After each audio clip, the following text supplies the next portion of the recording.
President Biden extends Title IX to protect trans student athletes in all states, and Republicans melt down. The U.S. Education Department has announced a change to Title IX, which prohibits sex-based discrimination in federally funded education programs. The proposal would make it illegal for schools to broadly ban transgender students from team sports that align with their gender identity rather than their assigned sex at birth. The department says the move comes after 2 years of outreach to stakeholders across the country, and the changes still give schools some flexibility to ban transgender athletes depending on age and sport. According to the ACLU, in the past 3 years, at least 19 states have passed laws broadly banning transgender students from sports teams that don't align with their sex as assigned at birth. The Biden administration's proposed changes would render such policies illegal if enacted. The proposed Title IX changes will be published in the Federal Register, after which it will be open for 30 days of public comment. Those are just the first steps in a long process to alter the law. And assuming the proposal survives that process, schools and students will not see the rule changed or enacted for months, if not years. The U.S. Secretary of Education, Miguel Cardona, said, quote, "Every student should be able to have the full experience of attending school in America, including participating in athletics, free from discrimination," end quote. Well, what a striking contrast with the other stories that we've been, talking about tonight. Trying not to make it about one party versus the other, you certainly see a different attitude towards transgender rights and LGBT issues from one viewpoint versus another. It's striking. So there is an argument, and I'm going to be a bit controversial. There is an argument about your genetic, your biological makeup and the sport that you participate in. Mm-hmm. And you can delve into that with science and facts, but the Conservative Party is not going to do that. They're going to see, this isn't what I'm used to, so this isn't right, something like that. It's a great accent. Thank you. I had a lot of practice. Wait, have you met my family in Virginia? I'm your cousin. How'd you know? Right. Right.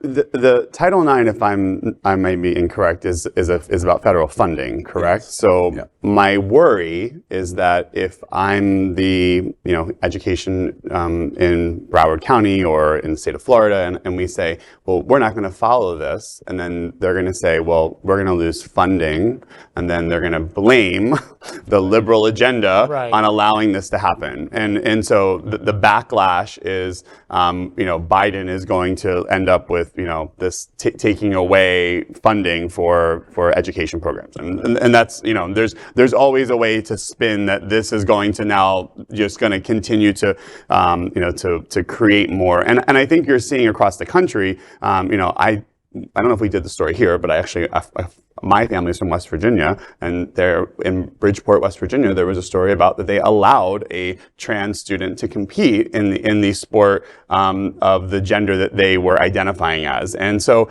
when these stories come out, they're so limited as far as how many people who are trans are competing in sports to begin with, is that the stories themselves are kind of winning the arguments. I have read, to that point, I have read estimates that the number of high school students, trans students, that are competing in female women's sport is under 30 in all of America. Yeah. And not to diminish the participation of those 30, but we are broadly caught up in this culture attack on the trans community and the destruction of women's sports and over less than 30 people in America participating in this. And while that, I'm not even dismissing that some people think that that's significant. What I'm pointing out is that we are being educated by our media and by the radical points of view that exist in America to scare America into something that's not really happening. Right. And why are they doing that? And then you come back to power, control, Right. and money. That's what this issue is all about. It's not that Distraction. it's a distraction. It's gaslighting.